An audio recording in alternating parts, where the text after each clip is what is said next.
चलिए नमस्कार दोस्तों, स्वागत है आप सभी का। और अगर आप सभी के लिए आज फिर मैं वापस से क्लास लेकर आया हूँ। देखो, आपको मैं कम समय में ज़्यादा क्वेश्चन करवा रहा हूँ, तो जो नया है चैनल को जरूर सब्सक्राइब कर देना और बेल आइकॉन को जरूर प्रेस कर देना, ठीक है। चलिए, ये आपके सामने देखो कौन सा पेपर करवा रहा हूँ। 19/6/2018 का शिफ्ट दूसरा, जिसमें मैंने आपको जीके के क्वेश्चन करवा दिए हैं उत्तर प्रदेश के।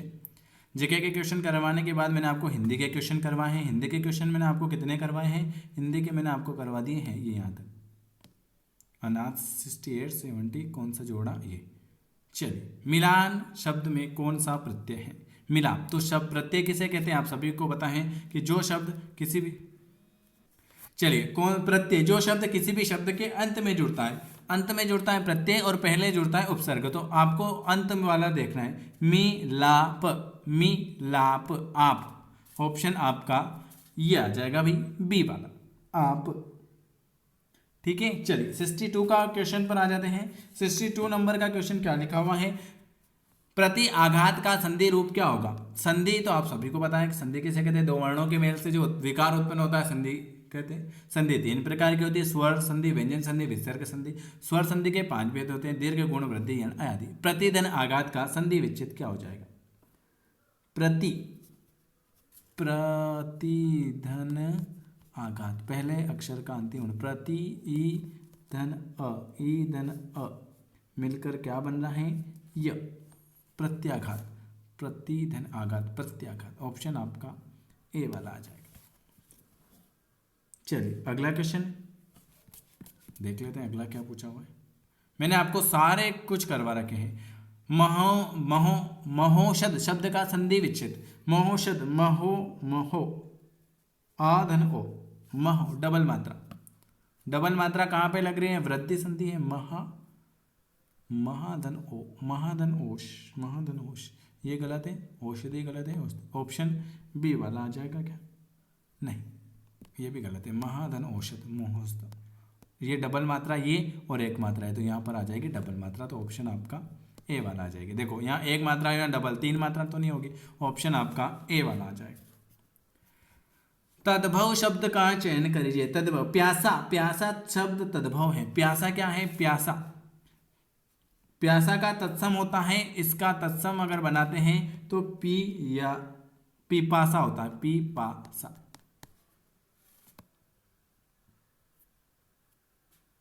चलिए, पाषाण का, पक्ष का अगर आपसे पूछे कि पक्ष का, पक्ष ये तद्भव, तद्भव शब्द पहचानिए तो प्यासा। इस पक्ष का तद्भव क्या बनेगा? पक्ष का पक्ष का तत्सम, पक्ष तत्सम शब्द है जिसका तद्भव बनता है पात्व। इसका तद्भव बनता है पात्व। कंकण क्या है? ये तत्सम शब्द है, इसका तद्भव बनता है कंगन। चलिए, पाषाण का तद्भव बना दो, पाषाण का तत्सम बना दो पाहन, पाहन। ठीक है, चलिए अगला। कौन सा वाक्य अशुद्ध है? अशुद्ध वाक्य बताना है भाई। अशुद्ध वाक्य आपका कौन सा हो जाएगा? 65 नंबर का। आज मैं यहीं रहूंगा। सज्जन लोग भला ही सोचते हैं, क्या तुम काले चाहते हो? अभी तक पत्र नहीं मिला। आज मैं यहीं रहूंगा, थोड़ी आज मैं यहीं रहूंगा, अशुद्ध वाक्य। आज भी और मैं भी और यहीं भी रहूंगा। चलिए, आज मैं यहीं रहूंगा शुद्ध वाक्य होगा। कौन सा वाक्य अशुद्ध है? आज मैं यहीं रहूंगा, आज मैं यहीं रहूंगा, ये आपका शुद्ध वाक्य है। कौन सा वाक्य अशुद्ध है? तो ऑप्शन आपका ए वाला आ जाएगा।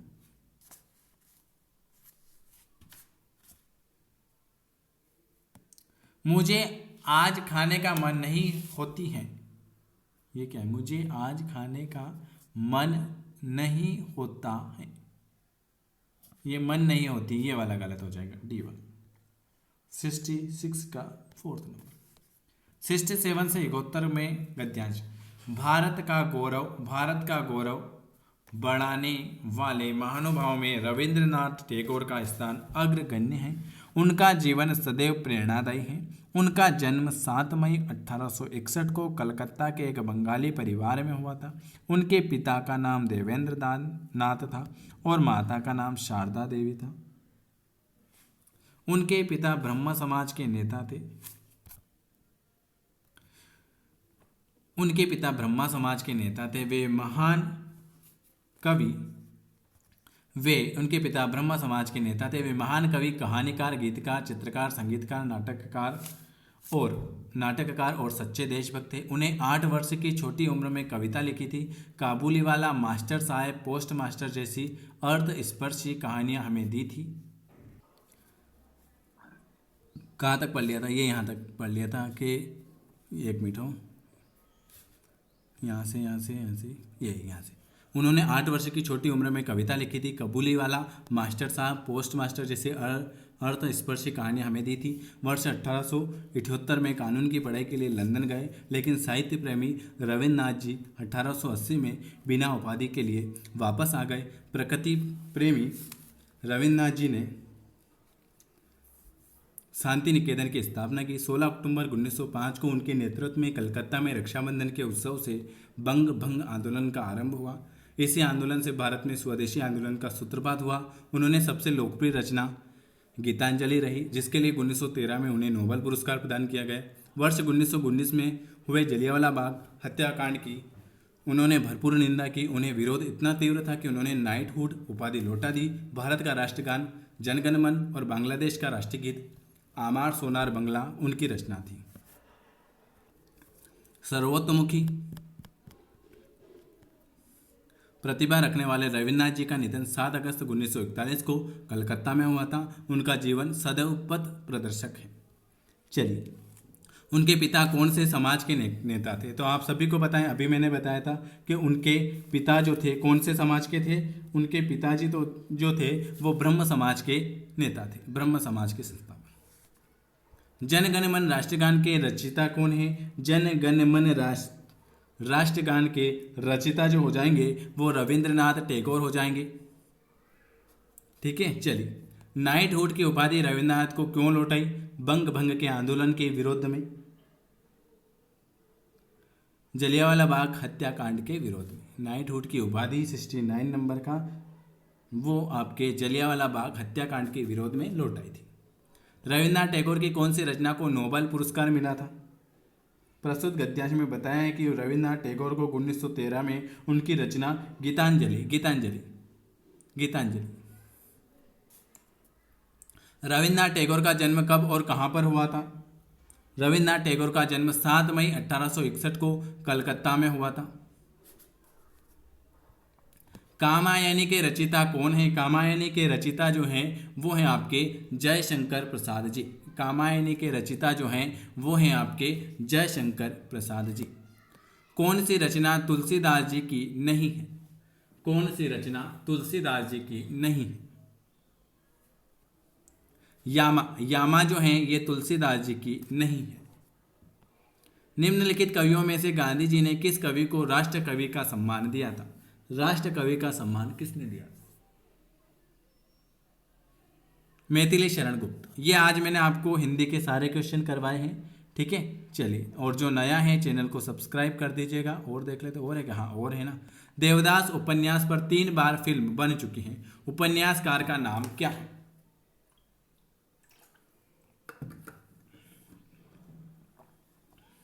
शरत चंद्र चट्टोपाध्याय। क्या है? शरत चंद्र चट्टोपाध्याय। चलिए, थोड़ा सा मैक्स कर लेते हैं, 1-2 क्वेश्चन। D4X 24, E5H 8, T20 और L क्या हो जाएगा? चलिए, इसके स्थान पर क्या आ जाएगा? तो आपको पता है कि ABCD D का 4 होता है, X का 24 होता है, E का 5 होता है, H का 8 होता है, T का 20 होता है, तो L का हो जाएगा 12। बहुत नॉर्मल क्वेश्चन आते हैं। निम्नलिखित श्रृंखला में M ऐसे हैं जिनमें तुरंत पहले और तुरंत बाद N है। M के बीच में इधर भी N आना चाहिए, इधर भी आना चाहिए। ठीक है, M बीच में होना चाहिए। ये रहा एक, तो ये रहा M बीच में होना चाहिए, एक ये रहा 2।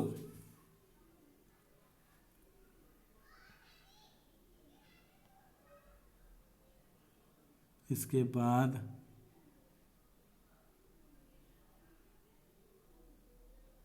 कितनी बार, 2 से 3 बार ही है क्या?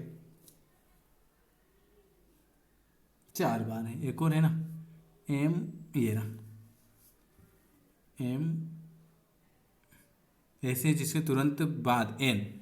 कैसे, देखो कैसे बनना चाहिए एक बार देख लेते हैं। एम ऐसे कितनी बार है जिसके तुरंत बाद एन और पहले एन, ये ऐसा बनना चाहिए। एम बीच में आना चाहिए, एन एन एम बीच में आना चाहिए। एक तो ये बन रहा है।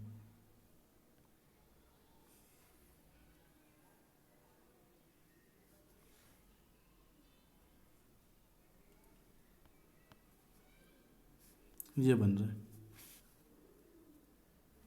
एम, ये बन रहा है 2, ये 3 बार है। ऑप्शन आपका 77 का पहला आ जाएगा। निम्नलिखित अनुक्रम में प्रश्न चिन्ह के स्थान पर कौन सी संख्या आती है? 21 यू, 13 एम, 22 वी, 18 आर और एस। चलिए 78 नंबर का आपका क्वेश्चन है। 21 का यू 13 एम पे, वी 22 पे, 18 आर पे और एस 19 पे। GWD 41 है तो BAD क्या हो जाएगा? बी का आता है आपका 2, GWD, जी का है 7, O15 और 4, 15 15 30 और 37 38 41, ठीक है। बी का 2, 1 और ABCD 4, 4 5 6 7।